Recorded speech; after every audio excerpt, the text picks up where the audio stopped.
24 मई 2021 को दोपहर के समय जबलपुर जिले के थाना खितौली की टीआई के मोबाइल पर एक व्यक्ति ने फ़ोन किया और फ़ोन करने वाले ने बताया कि मैडम, मेरा नाम नारायण पटेल है और मैं सिहोरा थाने के गुर्जी गांव का रहने वाला हूँ।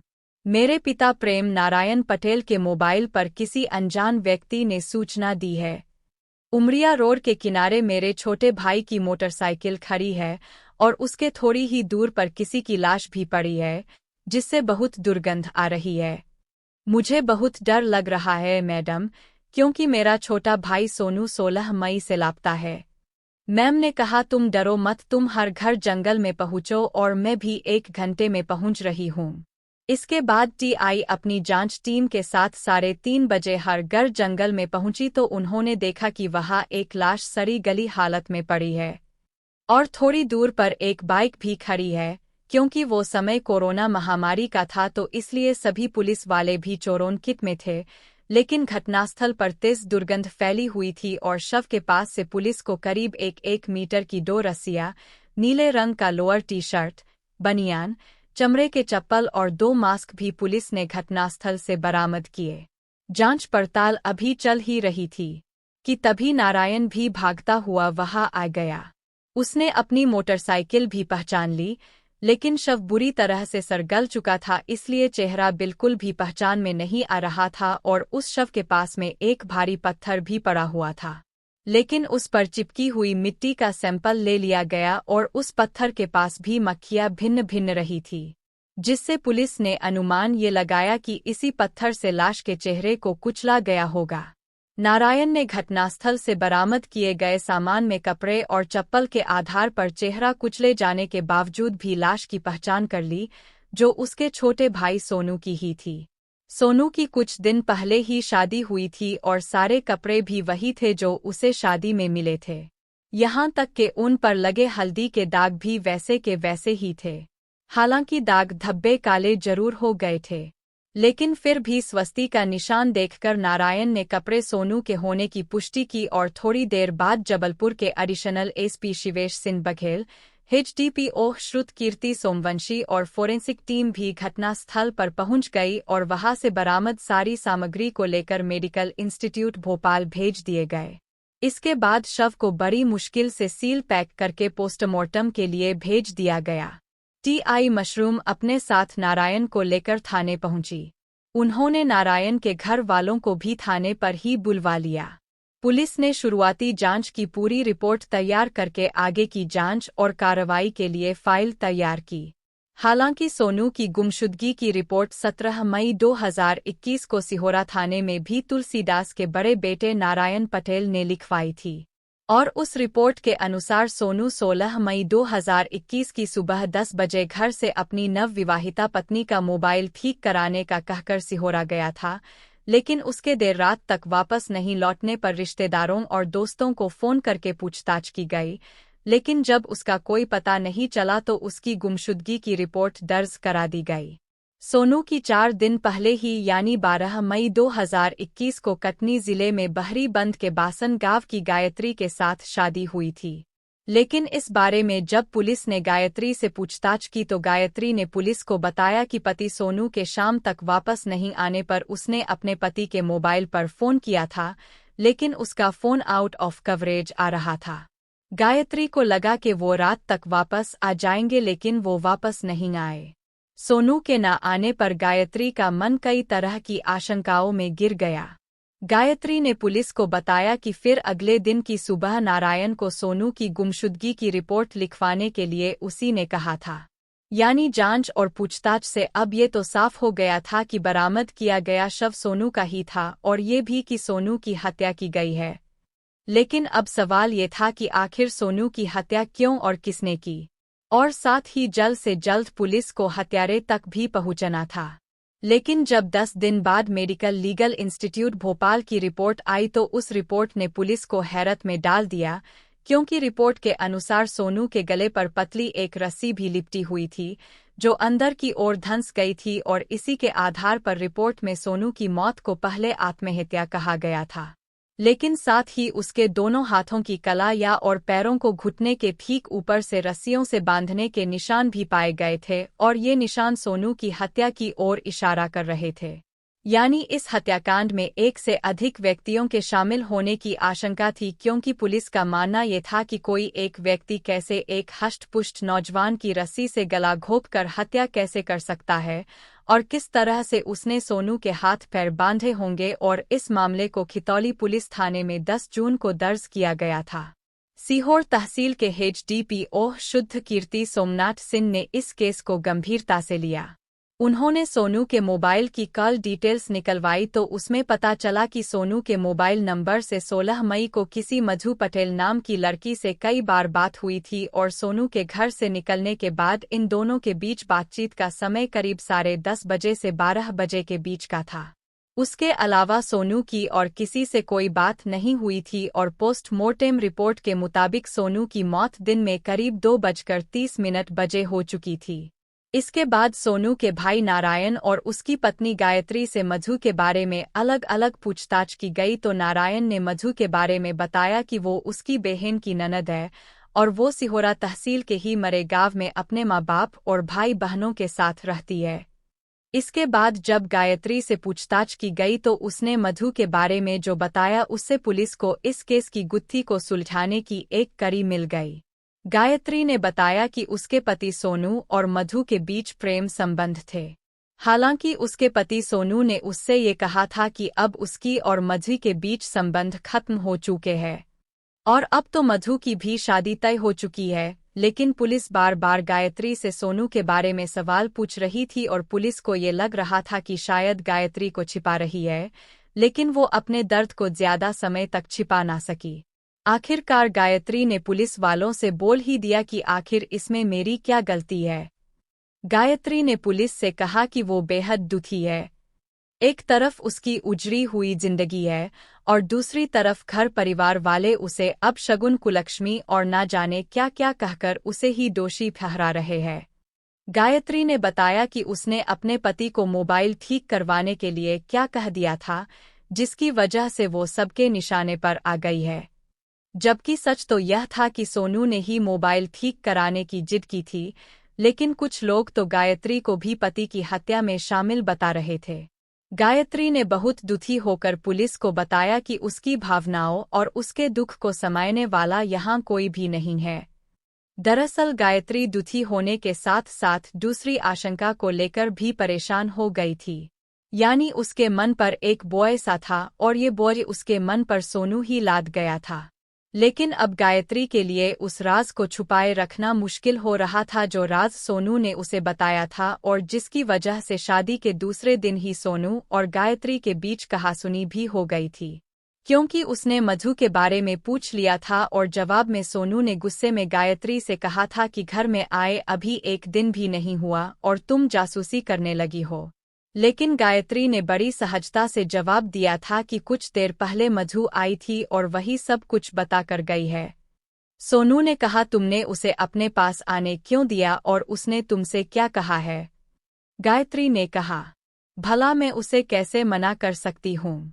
वो तो आपकी बहन की ननद है और हमारे रिश्तेदार है। अगर मैं उसे अपने पास बैठने नहीं देती तो परिवार वाले क्या कहते? इसके बाद सोनू थोड़ा नरम पड़ गया था। सोनू ने पूछा, उसने तुमसे क्या कहा है? गायत्री ने उसे बताया कि मधु उसके साथ बहुत गुस्से के साथ पेश आई थी और उसने गुस्से में बातें करते हुए तुमसे प्रेम करने की बात भी कह डाली और ये बात सुनकर सोनू दंग रह गया। गायत्री ने बताया कि मधु के साथ किस तरह झगड़ा करके धमकी देती हुई अपने घर गई है। उसने सोनू को यह भी बताया कि उसने तुम पर बेवफाई का आरोप लगाते हुए तुम्हें उसने धोखेबाज कहा था। मधु का कहना था कि सोनू ने उससे शादी का वादा करके वो उसके साथ संबंध बनाता रहा और फिर सोनू ने गायत्री से शादी कर ली। खैर, सोनू ने गायत्री पर गुस्सा होने और मामले को आगे बढ़ाने के बजाय उससे माफी मांग ली और मधु से तमाम संबंध तोड़ने का वादा भी किया। लेकिन बातों में सोनू ने गायत्री को बताया कि अब वो मधु की ब्लैकमेलिंग का शिकार हो रहा है, क्योंकि उसकी कुछ चीजें मधु के पास है, जिसकी वजह से मधु उसे ब्लैकमेल कर रही है। लेकिन गायत्री के बहुत पूछने पर भी सोनू ने ब्लैकमेलिंग के बारे में नहीं बताया। गायत्री ने पुलिस को बताया कि सोनू ने ये सारी बातें उसे अपने तक ही सीमित रखने को कहा था।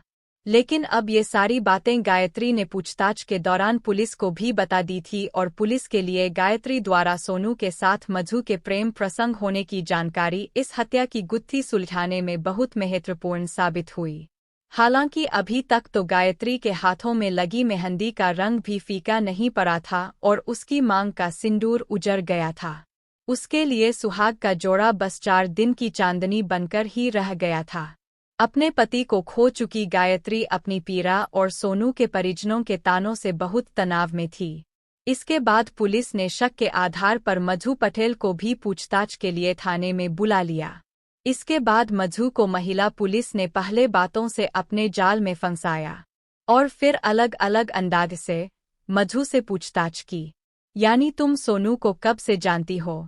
मधु ने जवाब दिया कि जब से उसकी बहन की शादी मेरे भाई से हुई है। पुलिस ने पूछा कि तुम सोनू से प्रेम करती हो? मधु ने कहा जी नहीं। पुलिस ने तुरंत अगला सवाल किया, लेकिन तुम तो सोनू से शादी करना चाहती थी। मधु ने कहा कि आपको ये किसने बताया कि मैं उससे शादी करना चाहती हूँ? पूछताछ करने वाली पुलिस अधिकारी ने कहा कि तुमने ही तो कहा है, और ये कहते हुए उसे पुलिस ने एक ऑडियो सुनाया। इस ऑडियो में मधु काफी तेज आवाज में बोल रही थी कि अगर तुमने मुझसे शादी नहीं की तो देख लेना, मैं सब कुछ बर्बाद कर दूंगी और तुम्हें भी नहीं छोड़ूंगी। इसके बाद पुलिस अधिकारी ने मधु से कहा कि ये धमकी तुमने किसको दी थी? मधु ने कहा बताती हूँ मैडम, मैं सब कुछ बताती हूँ, लेकिन सोनू को मैंने नहीं मारा है। इस पर तुरंत पुलिस अधिकारी ने कहा कि मैंने तो सोनू की हत्या के बारे में तुमसे कुछ भी नहीं पूछा है। इसके बाद पुलिस ने कहा कि अच्छा चलो सोनू की हत्या के बारे में ही कुछ बता दो जो तुम जानती हो, यानी उसे किसने मारा है। मधु ने कहा मुझे इस बारे में कुछ जानकारी नहीं है, लेकिन पुलिस ने मधु को बताया कि जिस दिन सोनू की हत्या हुई थी उससे 2 घंटे पहले उसने तुमसे ही फोन पर बात की थी और सोनू की हत्या भी तुमने ही की है। उसका भी मेरे पास सबूत है। ये कहते हुए पुलिस ने जब उसकी टूटी हुई कलाई घड़ी का फीता मधु को दिखाया तो वो बुरी तरह से घबरा गई और उसका चेहरा पसीने से भीग गया। फिर उसने पीने के लिए पानी मांगा। इसके बाद महिला पुलिस ने कहा देखो मधु, तुम्हारी शादी होने वाली है। अगर तुम सब कुछ सच सच बताओगी तो तुम्हें कुछ नहीं होगा। पुलिस की जांच और सोनू की हत्या आदि के बारे में किसी को कुछ भी पता नहीं चलेगा, क्योंकि अभी तो मैं अकेले में सवाल कर रही हूँ, लेकिन फिर वकील तुमसे भरी अदालत में सबके सामने सवाल करेंगे। मधु पुलिस की बातों में आ गई और उसने अपना जुर्म स्वीकार कर लिया। लेकिन जिस पेशावर मुजरिम की तरह उसने सोनू की हत्या की थी और मधु ने सोनू की हत्या की जो कहानी सुनाई, उसे सुनकर महिला पुलिस भी हैरान रह गई। दोस्तों, इस हत्या की पूरी सच्चाई को जानने के लिए हमारे साथ आखिर तक बने रहे। वीडियो में आगे बढ़ने से पहले हमारे चैनल को सब्सक्राइब और वीडियो लाइक करना बिल्कुल ना भूलें और समाज में हो रही ऐसी दिल दहला देने वाली घटनाओं से रूबरू होते रहे ताकि आप भी सावधान रह सके। आइए अब आपको बताते हैं इस घटना के बारे में। दरअसल मधु और सोनू की प्रेम कहानी भी पवित्र प्रेम की बुनियाद, अनैतिक संबंध और बदले की आग पर टिकी हुई थी। मधु के द्वारा पुलिस को दिए गए बयान के अनुसार मधु पटेल मराई गांव के रहने वाले नारायण पटेल की बेटी थी। उनके बेटे साहिल की शादी प्रेम नारायण पटेल की बेटी निधि से सन 2019 में हुई थी। क्योंकि दोनों परिवारों में खेती बाड़ी की वजह से पहले से ही जान पहचान थी और वे एक दूसरे की मदद करने के लिए हमेशा तैयार रहते थे, और सरकारी अनाज की मंडी में धान और गेहूं की बिक्री के सिलसिले में सोनू अक्सर मधु के घर आता जाता रहता था। क्योंकि सोनू निधि का छोटा भाई था, इस कारण उसका अपनी बहन की ससुराल में आना जाना शुरू हो गया। साहिल की छोटी बहन मधु चंचल स्वभाव की एक खूबसूरत लड़की थी। वो बात बात पर मजाक करती रहती थी, यानी कुछ भी बोलने में वो हिचकती नहीं थी, और सोनू जब भी अपनी बहन की ससुराल आता था तो मधु उसकी खातिरदारी करती और उनके बीच मजाक का रिश्ता होने के कारण खूब हंसी मजाक चलता रहता था। लेकिन इसी हंसी मजाक के चलते ना जाने कब उन दोनों के बीच में प्यार हो गया, ये उन्हें खुद भी पता नहीं चला। लेकिन जब मधु अपनी भाभी यानी सोनू की बहन के साथ सोनू के घर आई हुई थी, तो संयोग से उसके आने के कुछ दिन बाद ही कोरोना वायरस के चलते लोचदोन हो गया था और आने जाने के सारे रास्ते बंद हो गए थे। इस कारण मझी को भी अपनी भाभी के घर पर ही रुकना पड़ा और इसी दौरान सोनू और मझी के बीच प्रेम प्रसंग और भी गहरा होता चला गया, क्योंकि उन पर घर के दूसरे लोगों की भी नज़र रहती थी, जिस कारण वो दोनों अकेले में मिलने की तलाश में रहने लगे। और जब भी उन्हें मौका मिलता था, वह दोनों खेतों की ओर निकल जाते या फिर पास के जंगल में चले जाते थे। एक दिन दोपहर का समय था। घर के सभी लोग किसी काम से पास के गांव में गए हुए थे और सोनू की बहन निधि खाना बनाने में लगी थी, तो सोनू और मधु कमरे में बैठकर टीवी देख रहे थे। उनके बीच हंसी मजाक भी चल रहा था। इतने में सोनू अचानक बोल पड़ा कि मधु, मैं तुमसे बहुत प्यार करता हूँ। मधु ने कहा, मैं भी तुम्हें दिलो जान से चाहती हूँ। इतना कहना था कि सोनू ने मधु को गले से लगा लिया और मधु भी खुद को रोक नहीं पाई। लेकिन तभी सोनू की बहन ने सोनू को आवाज लगाई कि देखना बाहर दरवाजे पर कौन है। इसके बाद सोनू की बहन ने कहा कि मेरे नहाने के लिए बाथरूम में पानी भी रख देना। सोनू अपनी बहन को हाँ कहते हुए चला गया और मधु उसके ख्यालों में खो गए। लेकिन कहते हैं ना कि प्यार छिपाने से भी नहीं चिपटा है। सोनू और मधु के साथ भी यही हुआ। उनके प्रेम प्रसंग की भनक निधि को लगी तो उसने दोनों को शादी करने से मना कर दिया और साफ साफ कह दिया कि ऐसा नहीं हो सकता, क्योंकि इससे दो परिवारों की इज्जत समाज में खराब हो जाएगी और भविष्य में दोनों परिवार के बीच कलह हो सकता है और इससे मेरी शादीशुदा जिंदगी भी प्रभावित हो जाएगी। और धीरे उनके प्रेम संबंधों के बारे में परिवार के सभी लोगों को पता चल गया। इसके बाद निधि तुरंत मधु को लेकर अपनी ससुराल चली गई और बदनामी के डर से सोनू और मधु के मिलने पर भी रोक लगा दी गई। लेकिन जब प्यार पर पहरा बरने लगा तो इन दोनों ने मोबाइल फोन पर वीडियो कॉल को अपने प्यार के इजहार का जरिया बना लिया। दूसरी तरफ दोनों के परिवार वाले उनकी अलग अलग जगह शादी करने की कोशिश में लग गए और जल्द ही मधु का रिश्ता पार्टी गांव के विजय पटेल के साथ तय हो गया। उसकी सगाई भी कर दी गई। मधु की सगाई की रस्म होते ही सोनू भी रंग बदलने लगा। वो मधु से मिलना तो दूर, अब उससे बात करने से भी कतराने लगा। हालांकि उसकी शादी भी कटनी जिले के गांव बासना की रहने वाली गायत्री पटेल से तय हो गई थी और इसी वजह से मधु सोनू से शादी को लेकर किए गए वादे को परेशान रहने लगी। उसे बहुत बुरा लग रहा था, क्योंकि सोनू ने उसके साथ प्यार मोहब्बत की कस्में खाई थी। खैर, किसी तरह से मधु ने अब अपने मन को समझा लिया था और सोनू के प्यार को भूलकर वो अपने नए रिश्ते के लिए खुद को तैयार करने लगी थी और विजय के साथ अपनी शादी के सपने सजाने लगी थी। लेकिन मधु के लिए सोनू को भूलना इतना आसान नहीं था, क्योंकि सोनू के साथ की गई बातें और वीडियो कॉलिंग में की गई ख्वाहिशें उसे रह रह कर याद आती रहती थी। और हत्या की घटना से करीब 4 महीने पहले ही सोनू मधु के घर गया था, क्योंकि इन दोनों की शादी अलग अलग जगहों पर तय हो जाने के बाद अब उनके मिलने पर पहले जैसी पाबंदी नहीं थी, जिसकी वजह से उनके बीच पहले की तरह मुलाकातें और बातें होने लगी थी। लेकिन दूसरी जगह सगाई हो जाने के बाद भी एक दिन सोनू ने मौके का फायदा उठाकर मधु के साथ एक बार फिर शारीरिक संबंध बना लिए और इतना ही नहीं बल्कि सोनू ने मधु का अश्लील वीडियो भी बना लिया, जिसे सोनू ने बाद में मधु के व्हाट्सएप पर भेज दिया। मधु सोनू की इस हरकत से परेशान रहने लगी थी। मधु ने वीडियो हमेशा के लिए डिलीट करने के लिए सोनू की बहुत मिन्नतें की, लेकिन सोनू के दिमाग में तो कुछ और ही चल रहा था। सोनू ने उस वीडियो को मधु को ब्लैकमेल करने का जरिया बना लिया था। मधु बार बार उसे समझाती थी कि उसकी शादी होने वाली है, इसलिए ऐसा ना करें, और वो सोनू को उसकी शादी तय होने का भी हवाला देती थी। वह सोनू से कहती थी कि क्यों ना हम सब कुछ भुलाकर अपने अपने नए जीवन की शुरुआत करेंगे। उसके जवाब में सोनू वीडियो वायरल करने की धमकी देने लगा और ये सब ऐसे ही चलता रहा और फिर सोनू की शादी 12 मई 2021 को हो गई। लेकिन दोबारा लॉकडाउन लगने की वजह से मधु की शादी की तारीख पक्की नहीं हो पाई थी। इसके बाद सोनू ने मधु से मिलने के लिए 15 मई को यानी अपनी शादी के 3 दिन बाद लगातार कई फ़ोन किए। उसने फ़ोन पर मधु से कहा कि तुम्हारी तो अब शादी होने वाली है, इसलिए आखिरी बार मेरे साथ संबंध बना लो। मधु ने कहा ठीक है, मैं तुम्हारे साथ आखिरी बार संबंध तो बना लूंगी, लेकिन सब कुछ मेरे कहे अनुसार करना होगा और उसके लिए जगह भी मैं ही तय करूंगी। सोनू ने पूछा कि कौन सी जगह और कैसा तरीका। मधु ने कहा कि वो सब मैं तुम्हें 16 तारीख को बताऊंगा, क्योंकि मैं चाहती हूं कि हमारी आखिरी मुलाकात यादगार बने। इसलिए तुम दिन में 10:30 बजे फ़ोन करना, मैं मिलने की जगह बता दूंगी, लेकिन तुम्हें मेरे कहे अनुसार संबंध बनाने होंगे और जैसा जैसा मैं कहूंगी तुम्हें वैसा ही करना होगा और सबसे पहले मेरे सामने ही मेरे सभी अश्लील वीडियो डिलीट करने होंगे। मधु की बातें सुनकर सोनू रोमांचित हो गया तो उसने तुरंत हाँ कह दी और अगले दिन यानी 16 मई 2021 को ठीक 10 बजे सोनू अपने पिता की मोटरसाइकिल लेकर मधु द्वारा बताई जगह सिंधम मंदिर के पास पहुंच गया। वहां पहुंचकर उसने मधु को फ़ोन किया।